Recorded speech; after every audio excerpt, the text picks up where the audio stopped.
que desconforta a gente, por exemplo, é que lá atrás, né, dentre todas as promessas, dentre todas as expectativas criadas, foi dito também que o Vasco teria, né, como planejamento, um aporte anual, né, nos 3 anos, que somariam lá os 700 milhões, e que se fosse necessário, e aí, palavras do Luiz Melo, e que se fosse necessário antecipar alguma coisa, ou se fazer um investimento maior, ou ajustar o aporte que se faria se entendesse que houvesse necessidade.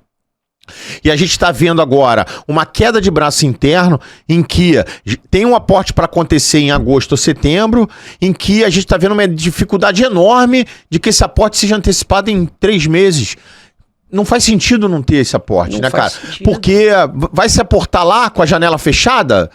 Que raciocínio é esse? Que loucura é loucura, essa? Né? Tem que trazer pra agora, nitidamente, porque se precisa agora, e o time é agora, né? Porque dia 2 de agosto fecha, e aí o aporte vai me acontecer o quê? Ou vamos fazer o quê? Vamos comprar fiado? Será que isso existe no mundo de futebol? Creio que não, né, cara? Acho que a gente tá falando de uma prateleira profissional que a gente resolveu se colocar quando a gente se vendeu pra SAF.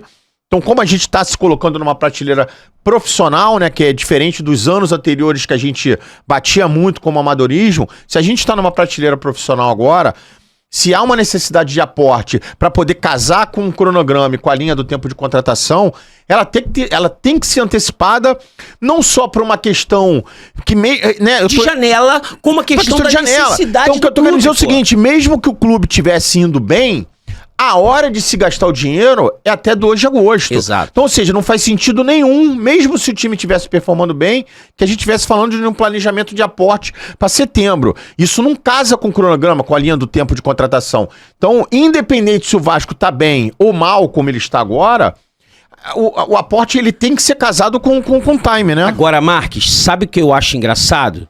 Não é querer ser engenheiro de obra pronta, não, porque é muito legal você falar do que já aconteceu, né? E você aqui na calmaria para poder falar. Mas vamos lá. Você tá vendendo um ativo, que é a marca, o futebol do clube. Você tá vendendo um ativo. Lá atrás, isso. Tô falando do ano passado. Porque é um ativo bilionário, ok? Perfeito. Tanto é que você vendeu por 1 bilhão e 470%. Então você vende um ativo bilionário. Esse ativo, ele vai continuar sendo seu. Ou seja, a associação tem 30% desse ativo. Você tá vendendo uma parte dele. Pô, irmão, será que não teve um cidadão, uma mente meso-brilhante, eu não tô nem dizendo brilhante, mas uma mente meso-brilhante para pensar que, como o contrato foi assinado em setembro, que os aportes seriam anuais e aí marcados na data da assinatura, ou seja, setembro de 2022... Ninguém pensou nisso, brother. Ou essa janela também não existia em agosto. Ninguém parou pra pensar nisso. Ou que tratasse isso como uma forma de contrato, né? Uma cláusula. Uma cláusula. E eu entendo que se o Luiz Melo veio a público dizer que se houvesse necessidade de se antecipar aporte, que isso não teria problema de se fazer, que o mais importante era tornar o Vasco um time competitivo já a partir de 2023, não faz sentido nenhum que esse aporte não aconteça antes de setembro, cara. Porque é a última janela do ano.